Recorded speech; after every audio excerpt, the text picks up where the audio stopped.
ఉదయకాల ప్రార్థన. ఈరోజు దేవుడు మనకు అనుగ్రహించు దేవుని వాగ్దానము, అల్పులు కాకుండా నేను వారిని ఘనులుగా చేసెదను. ఇర్మియా గ్రంథము 30వ అధ్యాయము 19వ వచనము. దేవుడు ఈ యొక్క వాక్య భాగము ద్వారా నీతో ప్రత్యేకముగా మాట్లాడుతూ ఉన్నాడు. అల్పులుగా కాకుండా నిన్ను ఒక ఘనమైనటువంటి వ్యక్తిగా దేవుడు ఈ దినమున మార్చబోతూ ఉన్నాడు. మనం కొన్నిసార్లు మన సొంత ఆలోచనలతో మనం ముందుకు వెళ్తూ ఉంటాం. దేవుని చిత్తమేంటో తెలుసుకోకుండా మన సొంత ఆలోచనతో ముందుకు సాగుతాం. ఆ విధముగా కాకుండా ఒక్కసారి నీవు దేవుని చిత్తమేంటో తెలుసుకోవాలని ప్రయత్నించి చూడు. నీ పట్ల అది నీ జీవితంలో జరగాలా వద్దా, అది చేయాలా వద్దా, ఆ పని నీ జీవితంలో నెరవేరాలా వద్దా అని దేవుడైన తండ్రి యొద్ద ఒక్కసారి నువ్వు విచారణ చేసి చూడు. దేవుని యొద్ద ఒక్కసారి దేవుని చిత్తమేంటో అడిగి చూడు. అల్పులైన మిమ్మల్ని దేవుడు ఘనులుగా చేస్తాడు. ఆయన సంకల్పం నీ పట్ల నెరవేర్చబడాలి అంటే నీవు దేవుని చిత్తం పైన ఆధారపడాలి. మోషే దేవుని చిత్తంతో ముందుకెళ్ళాడు. నత్తివాడై ఉన్నప్పటికీ ఇజ్రాయేలీల్ని కనాను దేశానికి నడిపించగలిగేటువంటి ఆ యొక్క జ్ఞానమును పొందుకున్నాడు. ఘనుడుగా ఎంచబడ్డాడు. అల్పుడైన వాడు ఘనుడయ్యాడు. అదే విధముగా గిద్యోను మనం చూసుకున్నట్లయితే ఒక గానుగ దగ్గర ఒక చిన్న పని చేసుకుంటూ జీవించే గిద్యోనుని దేవుడు అల్పుడైన గిద్యోనుని దేవుడు ఘనుడుగా ఎంచాడు. ఎవరైతే తోసివేశారో వారి చేతనే మరలా గిద్యోనుని మరలా సింహాసనాన్ని ఎక్కించే విధంగా దేవుడు గిద్యోనుని ఎంచుకున్నాడు, ఘనంగా ఎంచాడు.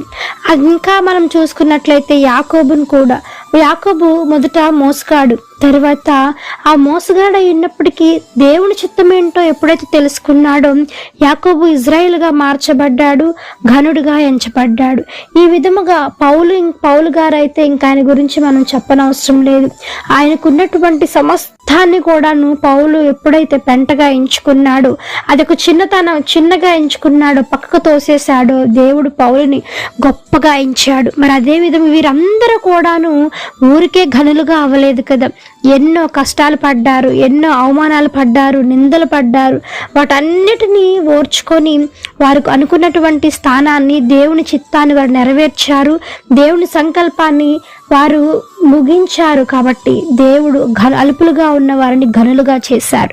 మరి ఈ దినమున నీతో కూడా దేవుడు చెప్తున్నటువంటి మాట, నీవు కూడా దేవుని చిత్తమేంటో తెలుసుకో.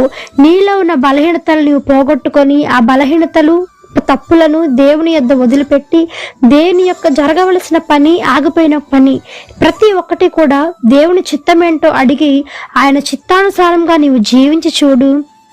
ఈ దినమున నీ జీవితంలో అల్పులమైన నిన్ను దేవుడు ఘనుడుగా ఎంచబోతూ ఉన్నాడు.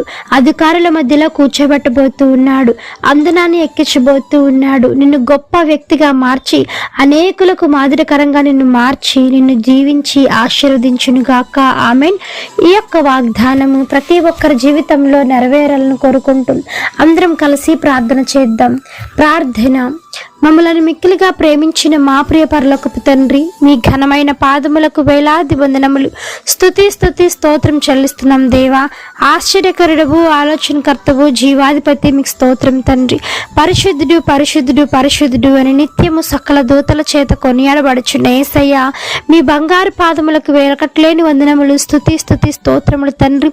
నాయన, రాత్రంతా ఎంతగానో మీ కాపుదల కింద భద్రపరిచారు. మరలా ఈ యొక్క ఉదయకాలం లేచి మీ నామాన్ని స్తుతించే భాగ్యాన్ని ఇచ్చినందుకు మీకు స్తోత్రం. అల్పులందరినీ తండ్రి ఘనులుగా మీరు ఎంచువాడవు తండ్రి. నాయన, పెంటకుప్పల వారి నుంచి పైకి లేవనెత్తి వాడవు తండ్రి. నీకు స్తోత్రం తండ్రి. మీరు తలుచుకుంటే అసాధ్యాన్ని సైతం సుసాధ్యం చేసి చూపించగల గొప్ప అద్భుతకరుడవు కదయ్యా. అట్టి కృపను నాయన, ఘనతను ప్రతి ఒక్కరికి దయచేయండి దేవ. వారి జీవితాల్లో వెలుగును నింపండి. ఆర్థిక సమస్యల నుంచి విడుదల కలిగించండి. బలహీనలకు బలం చేకూర్చండి. రోగులు మీరు ముట్టండి, స్వస్థపరచండి. నాయన, ఎంతమంది నాయన బాధపరచబడుతూ ఉన్నారో వారికి నాయన మీరు న్యాయము తీర్చమని వేడుకుంటున్నాం దేవ. విధవరాలను, వృద్ధులను, మరి పసిపిల్లలను మొదలుకొని యవనస్తులను ప్రతి ఒక్కరిని పేరు పేరు మీరు జ్ఞాపకం చేసుకోనండి, దీవించమని వేడుకుంటున్నాం దేవ.